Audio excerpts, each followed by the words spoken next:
So this is the 47-liter top case for the Kawasaki Ninja 1000 SX. It does not come with a trim plate or a top plate. You have to order those separately to match the color of your motorcycle. Or if you want something a little different, you can do that as well.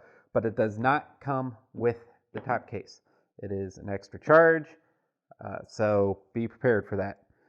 Now, because every single color combination for the trim and the top plate's a different number, I'm not going to give out model numbers here.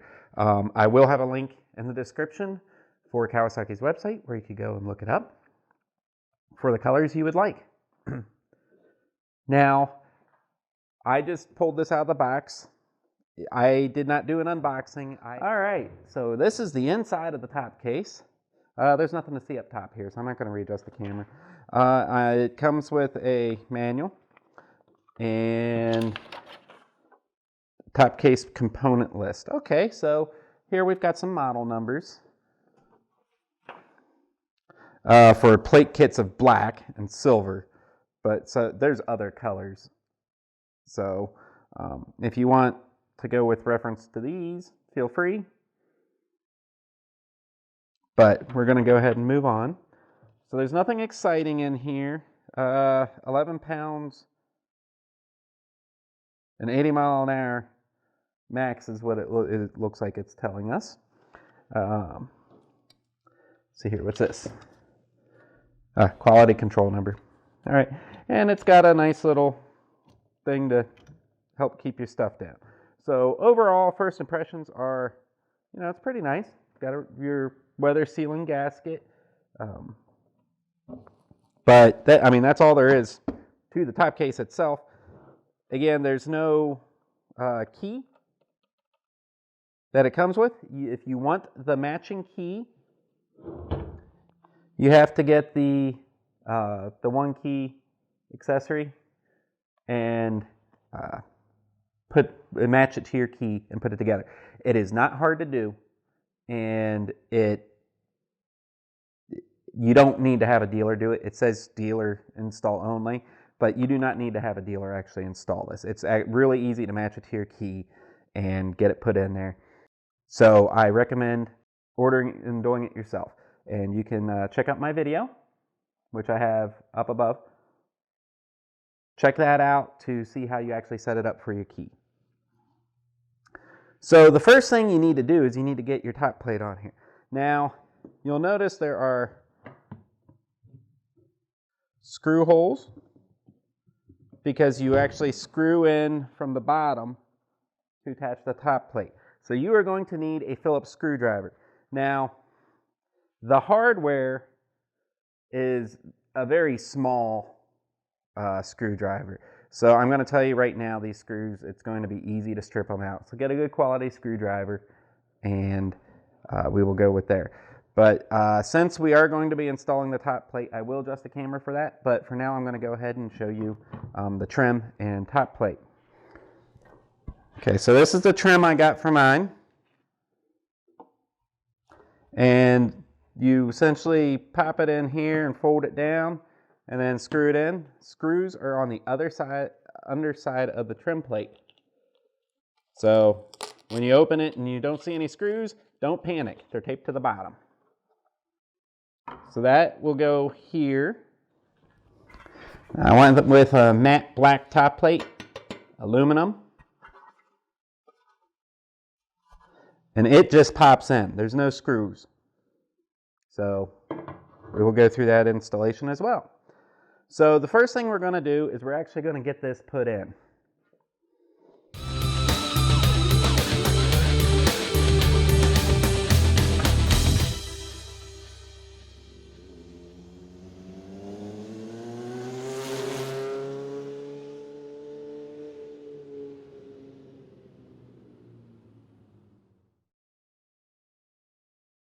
Okay, so to put your trim and everything on, the first thing you want to start with is your base plate. And that plate fits right in here. There is no screws or anything to mount it. Just pop that in right there. Then you're going to have to open the lid. So I'm going to open the lid and readjust the camera.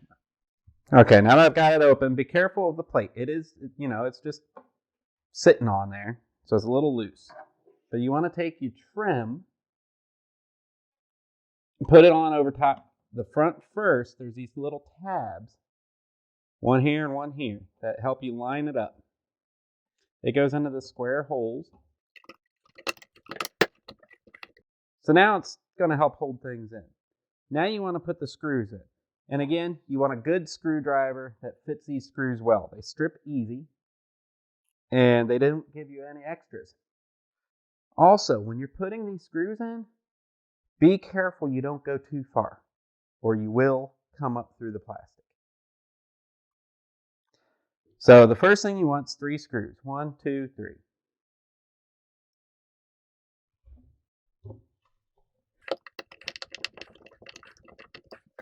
Again, you want to pull it down, but you don't want to go too far, or you'll go up through the plastic.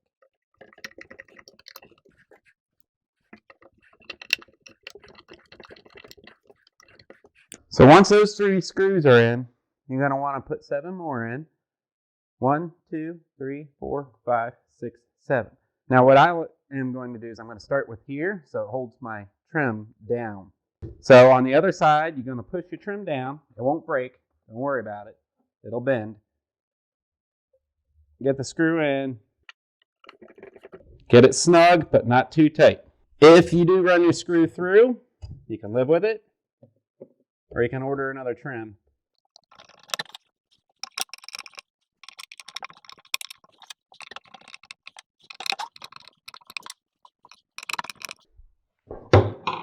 Okay, let's shut this and take a look.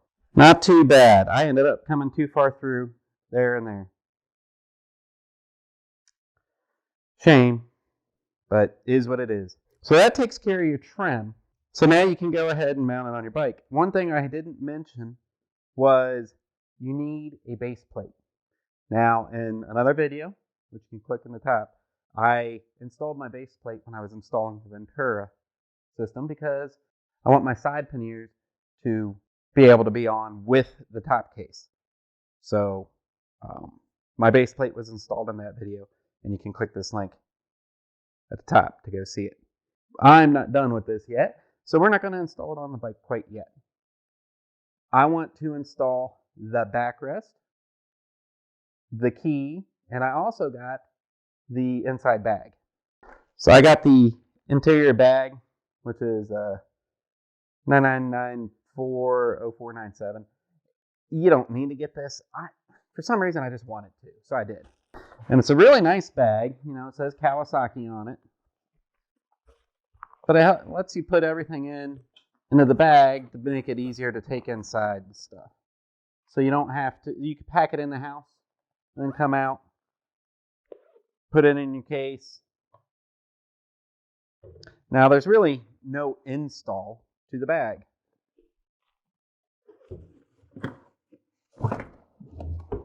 And you can fill it up. So now we're going to install the backrest. So the backrest is for passengers. It's a very simple thing. It's 99940494. And you know, I got it for passenger comfort. Okay, the backrest comes with the hardware taped to the back of it.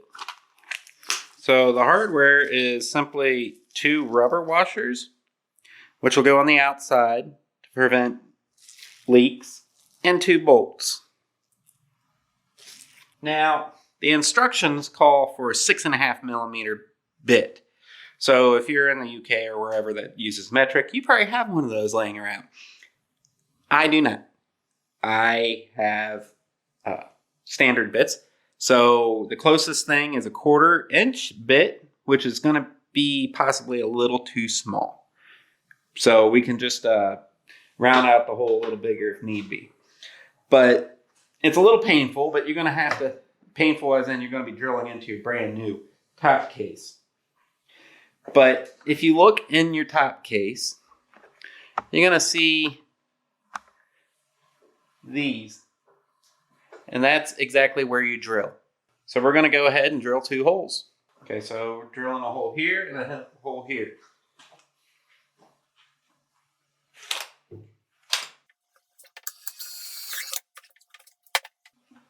Okay, 1/4 inch is big enough. That's awesome. Okay, clean up your plastic. You're going to want to deburr these. So the easiest way to do that is if you have an X-Acto knife or some kind of razor blade. The inside isn't as important as the outside, because the outside is where you are going to be, where your weather sealed gaskets are. And you want them to have a flush seat so that moisture doesn't get in. So that moisture doesn't get into your top case. And there's no washers or anything for the bolts. You do want a bigger Phillips than you use for the screws for the plates. But all you're going to do is you're going to drop your bolts through and get the washers on them, the rubber washers. So you want the backrest so that it tapers down. So this is the bottom. The pattern gets smaller towards the bottom. Then go ahead and get the first bolt started. While it's still loose, get the second bolt started. Then tighten it up. And you want it really snug so that the gasket does its job.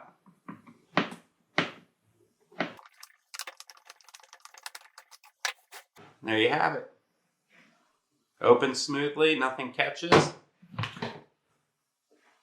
Good to go. We're going to go ahead and install the 1-key lock so that it matches our motorcycle key into our top case. Okay, so the first thing you're going to want to do to set this up, and I'm going to work on moving my camera here in a second. First, we're going to go ahead and undo this strip. Pull our bag out. Now, the existing key in this thing, of course, is well, it's pointless. So that's why we are installing our 1-key system. So we're going to go ahead and keep it unlocked for now. And I am going to try and get you an angle here. Okay, so you want to take your Phillips head screwdriver and undo these screws. There's 4 screws. 1, 2, 3, 4.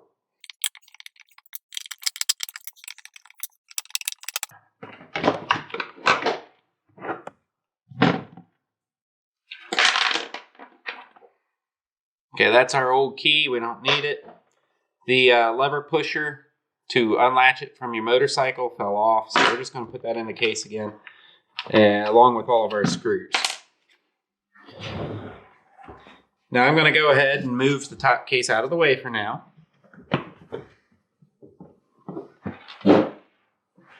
Okay, so in here is, of course, where your lock is, and you'll notice it's relatively easy. There's just 4 more screws that you need to take out.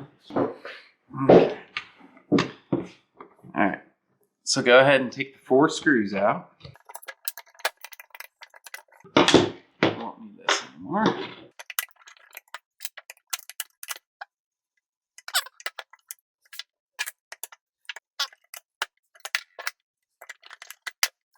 So you only need to take out the two screws that hold this in, as it turns out. Okay, we didn't need to take all 4 screws out. You only need to take the 2 that come off the back piece. But this allows me to demonstrate this better. So you got your 1 key, and it has this tab that you're going to have to depress to feed through. Now, Kawasaki is kind of a genius here, because they made it so that all you have to do, if you look in to this tumbler, you will see it's kind of threaded like a screw. And you're basically going to stick this in and turn it, which should depress that spring. And then you push it in. And once you're in, you're in. Let's pull the key out. It won't turn anymore. Simple.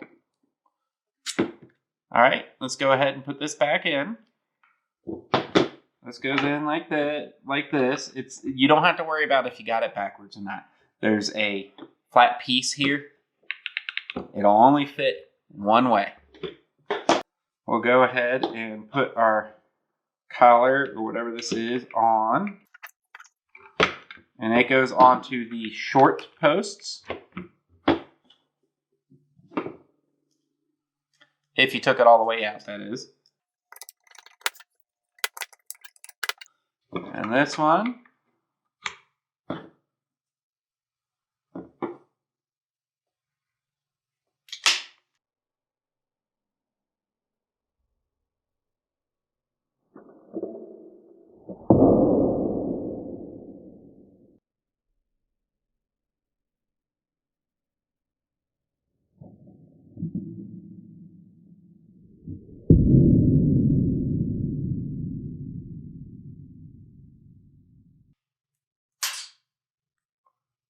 Uh-oh.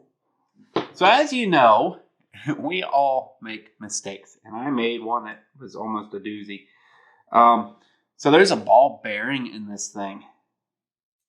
Luckily I didn't lose the spring or anything, and I found the ball bearing. But be careful, because once it's out, it's actually pretty easy to lose it. You'll notice there's an indentation in this lock. Okay, that's what locks and unlocks this. We need to turn this without losing the ball bearing to this other notch in my case. So go ahead, roll it over, ball bearing pops in, good to go. And then go ahead and stick it in so it matches with the key. Pop the 2 screws in so you don't lose that ball bearing. Again. Okay, so now when we stick the key in, our key matches up, our motorcycle key matches up perfectly, and we'll be flipping this around back and forth. Perfect. So I am going to go ahead and bring the top box back, and we are going to reinstall this. Now remember, this latch has to go in here. And let me just show. So this latch goes in here, and we have to get this. Well, we need to unlock this.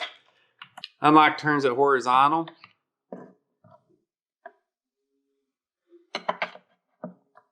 That'll let you get this back in. And can I zoom out? Yep. You want to feed this up, then come in here, okay? Then go ahead, start putting your screws in. Now, go ahead and crisscross them. I'm finding that if I put upward pressure from the bottom down, so over here, but at the bottom, lifting up, I can make the bottom button work. And that'll also help me with my alignment. Go ahead and put the 4 screws in.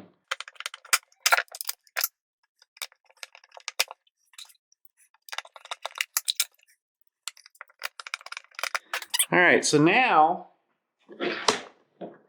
if it's locked, you shouldn't be able to push this button to release it. And you shouldn't be able to open the box. Then stick the key in, turn it. Perfect. So now that we have the 1 key system on here, we can go ahead and put it on the motorcycle. Okay, so this is the base plate, Kawasaki base plate that I installed in my other video. Put this on the bike. You'll notice there's these for the slots. Slide it in. Now, I don't know if this is because it's new or it's always going to be like this, but I can't get this to latch by pushing down on it. So I have to give it a whack. And then it's on. And you can't get it off without the key. Alright, so can't open it. Key in.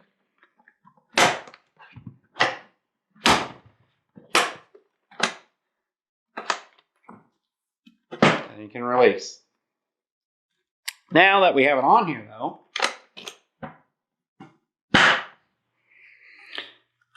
we can go ahead and clean it up and wax it. I, of course, like to use ceramic, and this is black wax.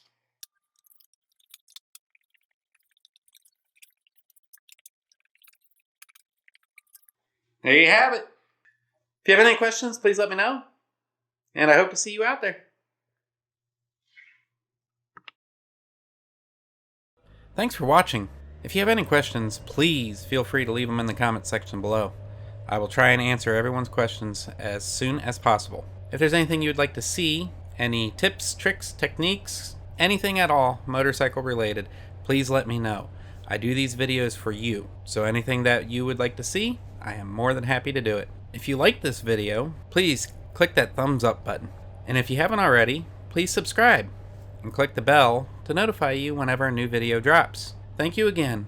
Ride safe and keep the rubber side down.